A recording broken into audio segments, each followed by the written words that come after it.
So part 14 के starting में अभी तक हमने देखा है कि यूजू को पता चल चुका है कि वुसो अमेरिका जाने वाला है। इस लोग काफ़ी सारे क्वेश्चन पूछने लगते हैं कि आप क्यों जा रहे हो, कब तक वापस आओगे, एंड स्टडी करने जा रहे हो या प्रोफेसर बनने। फिर कहती है कि एक्चुअली मुझे डर है कि कहीं ऐसा ना हो कि मैं स्कूल के आखिरी तक आपसे मिल ही न पाऊँ, इसलिए आप पक्का 1 साल के अंदर तो आ जाओगे ना। तब वुसो ध्यान से यूजू को देखने लगा, लेकिन इन बातों का जवाब नहीं देता, बल्कि यूजू से कहता है कि रात काफ़ी हो चुकी है, इसलिए अब तुम्हें घर जाना चाहिए। फिर डोंगजू ने भी यूजू से यही सेम बात कही, लेकिन जब दोनों चले गए तब यूजू बस ये कहते रह जाती है कि क्या आपका सच में जाना जरूरी है।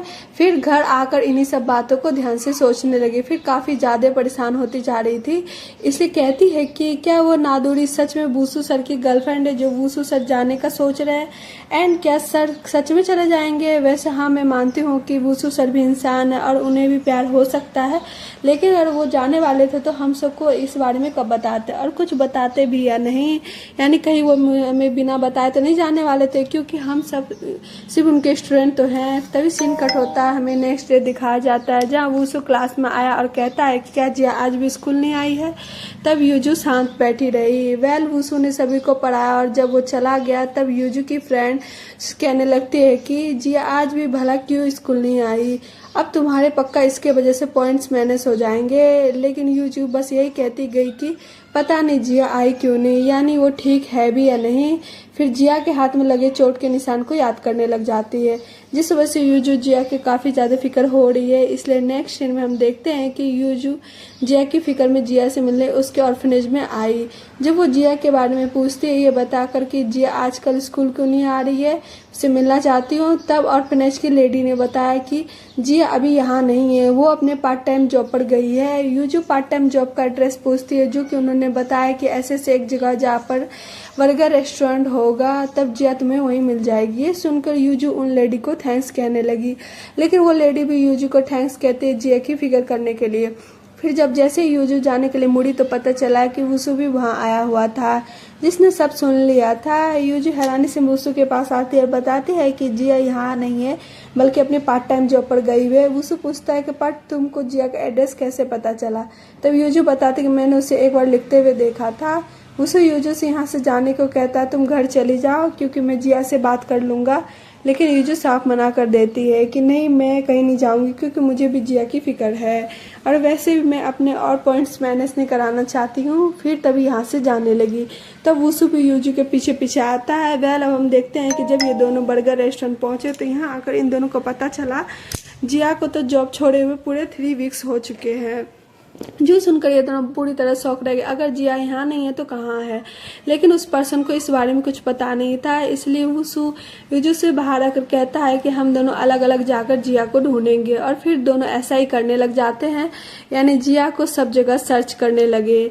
आसपास के हर एक रेस्टोरेंट में जाकर वो पूछताछ कर रहे थे कि क्या यहाँ जिया नाम की लड़की काम करती है, लेकिन किसी को भी जिया के बारे में कुछ पता नहीं था, क्योंकि वो यहाँ के आसपास के किसी भी रेस्टोरेंट में नहीं थी। फिर तभी यूजू को फाइनली जिया दिख गई, जो कि एक गंदे रेस्टोरेंट में है, जिसको ओल्डमैन टिप दे रहे थे और टिप के बदले ड्रिंक पीने के लिए फोर्स कर रहे थे, इसलिए वो मजबूरन ऐसा ही करती है। तब यूजू हैरान रह गई ये सब देखकर।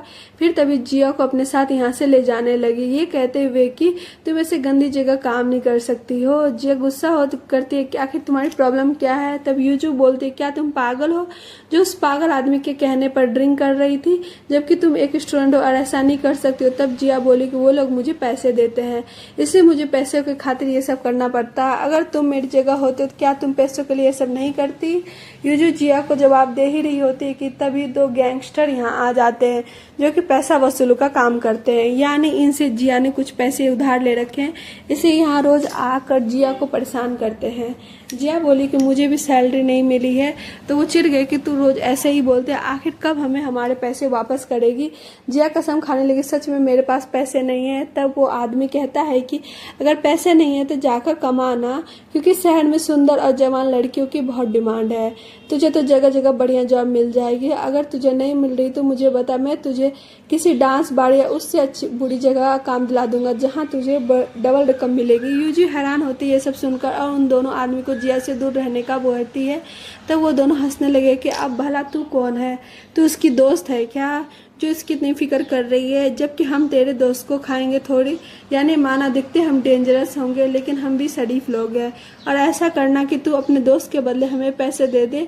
तब दूसरा गैंगस्टर कहता है रहने दे, लड़की डर गई, मैं ही बात करता हूँ इससे। फिर जिया से पूछता कि तेरे पास फिलहाल कितने पैसे हैं। जिया बोली कि सच में मेरे पास बिल्कुल पैसे नहीं है। तो वो आदमी काफी जोर से जिया का हाथ मोड़ने लगा कि तू ऐसे बात नहीं आएगी ना। यूजू हैरानी से चिल्ला रही होती है कि प्लीज जिया को छोड़ दो। कि तभी फाइनली यहाँ एंट्री हुई वूसो की, जो कि उन दोनों गैंगस्टर को जिया और यूजू से दूर कर देता है। वो दोनों हैरान थे और हैरानी से पूछते कि भला तू कौन है बे, बहुत साना बन रहा है। तब वूसो बताता है कि मैं इन दोनों का क्लास टीचर हूँ। वो दोनों हैरान थे और बोलते चलो शुक्र है मैंने जिस स्वैग से आया था मुझे लगा कि तू पुलिस वाला तो नहीं।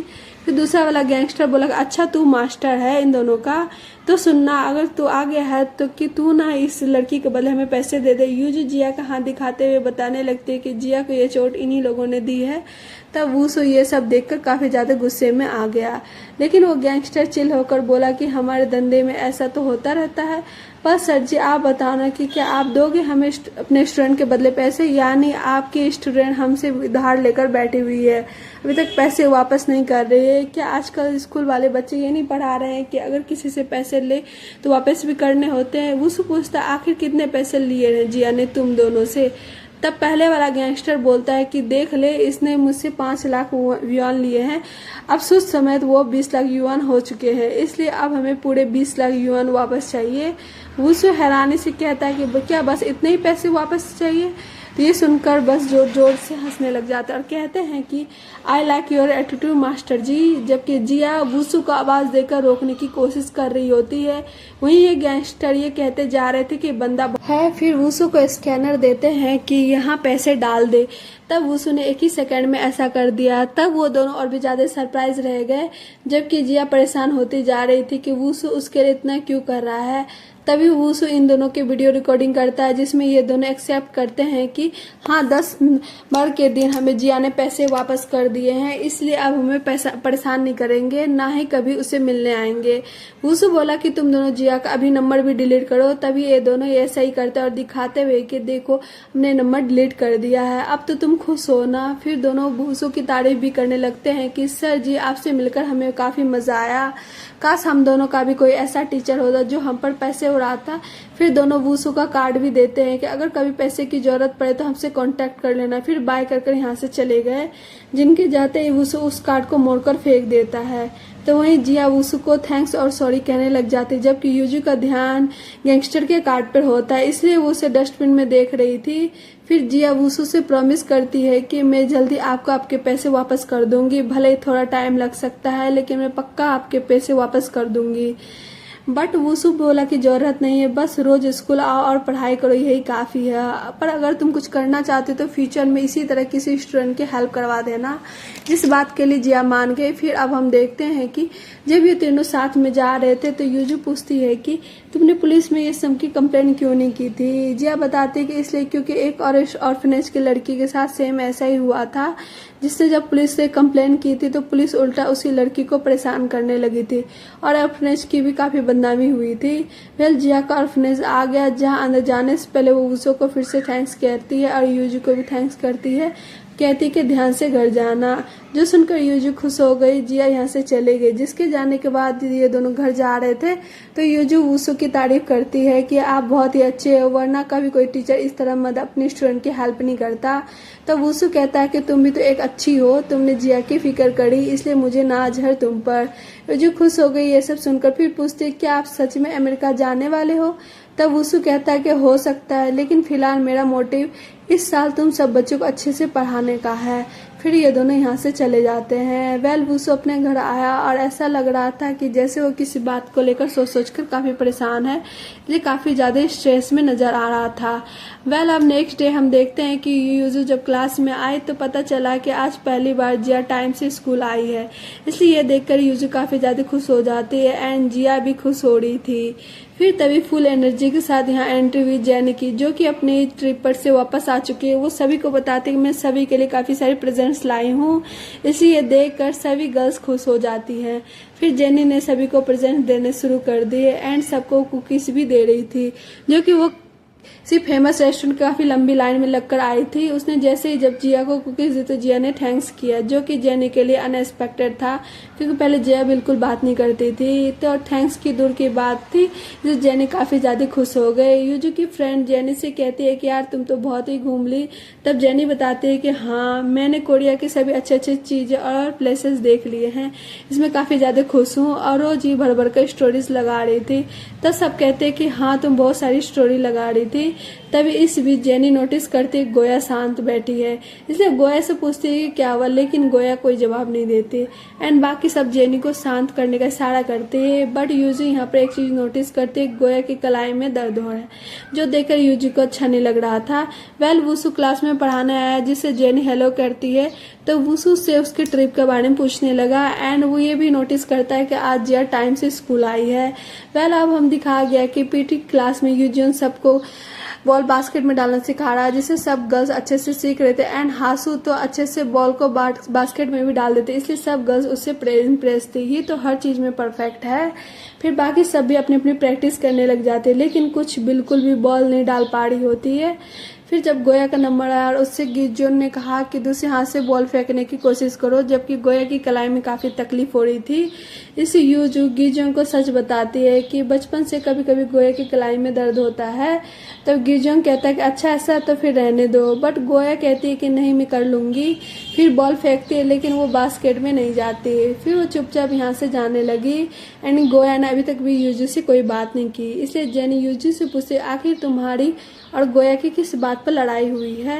यूजू बताते हैं कि ये लड़ाई तो नहीं है, हमारे बीच सिर्फ एक मिसअंडरस्टैंडिंग है जो कि क्लियर हो जाएगी। वह सीन कट हुआ और हमें दिखाया गया कि वही दोनों गैंगस्टर जिया को अपने साथ लेकर जा रहे कार में, जो सब जेनी देख लेती है और एक्साइटेड होकर फोटो क्लिक करने लग जाती है, क्योंकि उसे लग रहा है कि जिया तो काफी रिच है। इसलिए वो फ्रेंड ग्रुप पर ये सब सारी फोटो सेंड कर देती है और साथ में वॉइस मैसेज भी भेजती है कि यार जिया तो बहुत रिच निकली, क्योंकि वो बहुत बड़े कार में अपने घर गई है। तब यूजू उन फोटोज को देखकर तुरंत जल्दबाजी में वुसु के पास भागती हुई जाती है और वुसु को सब जगह ढूंढ रही होती है, जो कि जब फाइनली उसे मिल गया तो यूजू ने सारी बात वुसु को बताई कि वो गैंगस्टर फिर से जिया को अपने साथ ले गए हैं। पता नहीं सर अब हम क्या करेंगे। ये सुनकर वुसु भी शौक रह जाता है कि सच में ऐसा हुआ है। इसे यूजू से बोला कि उस दिन जो तुमने उनकी कार की फोटो क्लिक करी थी वो मुझे सेंड कर दो, साथ में कार की फोटो भी सेंड करो। तभी जिया को बचाने के लिए निकल गया, जबकि यूजू अभी भी काफी ज्यादा परेशान हो रही होती है, इसलिए वो बाकी के तीनों टीचर को सच बताने का डिसाइड करती है। पहले अब नेक्स्ट सीन में हमें दिखाया गया कि वुसु फाइनली उन लोगों के प्लेस पर आ गया है, जहाँ अंदर वो लोग जिया को जबरदस्ती किसी बार में जॉब करने के लिए फोर्स कर रहे थे। वुसु यहाँ का हैरानी से जिया को नाम पुकारता, तब जिया और भी ज्यादा परेशान होने लगी, सर आपको यहाँ नहीं आना चाहिए था। तो वहीं वो गैंगस्टर हंसता है कि अबे तू यहाँ कैसे, क्या बात, एक टीचर होकर तो अपने स्टूडेंट को पीछा कर रहा था। तो वहीं इनका लीडर पूछता है कि भला ये नमूना कौन है, तो वो दोनों बताते हैं कि ये इस लड़की का टीचर है। जो सुनकर लीडर भी हंसने लगा, क्या बात, ये तो बहुत दरिया दिल इंसान है। वो फिर इन लोगों से कहने लगा मैंने तुमसे कहा था ना कि अब जिया का पीछा मत करना। तो दूसरा गैंगस्टर बोला कि अरे वो क्या है ना कि हमसे हिसाब में गड़बड़ी हो गई थी, यानी हमारा सूद अब टाइम के साथ बढ़ चुका है, इसलिए तुझे हमें 25 लाख युआन और देने होंगे। वुसु हैरान हुआ ये सुनकर, तो वहीं जिया चिल्लाने लगी कि नहीं सर, इन लोगों की बातों में मत आना और इन्हें कुछ भी मत देना। बट गैंगस्टर जिया पर चिल्लाकर उससे चुप बैठने के लिए बोलता है। फिर वुसु से कहता है कि वो क्या है ना कि सर जी, अगर अब हमें पैसे नहीं मिले तो हमें इसे काम में लगा लेंगे, और पता है ना कि हमारे लाइन का काम कितना गंदा होता है। जिया जल्दी से भागकर वुसु के पास आ गया और कहती है कि आप प्लीज यहाँ से चले जाओ, मैं एकदम ठीक हूँ, अब इन लोगों के बात में मत आना। बट बाकी सब इन दोनों को घेर लेते हैं। वुसु इन सबसे पूछता है क्या तुमने कॉन्ट्रैक्ट कोई बनाया था जिया के साथ कि कितने पैसे दे रहे हो कि वापस चाहिए, जिस पर जिया ने साइन भी करे हो, जब तो अब तुम इतने बकवास कर रहे हो। तब कॉन्ट्रैक्टर ये नाम सुनकर सब चुप रह गए, क्योंकि ऐसा कुछ इनके पास है ही नहीं जिस पर जिया के साइन भी हो। इसे एक गैंगस्टर बोला कि तुझे हाथ क्या पकड़ा, तू तो गरेता का आ गया है, तूने हमारे इस अड्डे को अपना स्टाफ रूम समझ रखा है कि जो तेरी इतनी जबान चल रही है। फिर तभी वुसु के एक जोरदार पंच मारा। वुसु पंच खाकर हैरान था एंड जिया भी काफी ज्यादा डरने लगी। एंड वो लोग वुसु को काफी कुछ सुना भी रहे थे कि वुसु के ऊपर हंस भी रहे होते हैं कि आखिर तेरी प्रॉब्लम क्या है।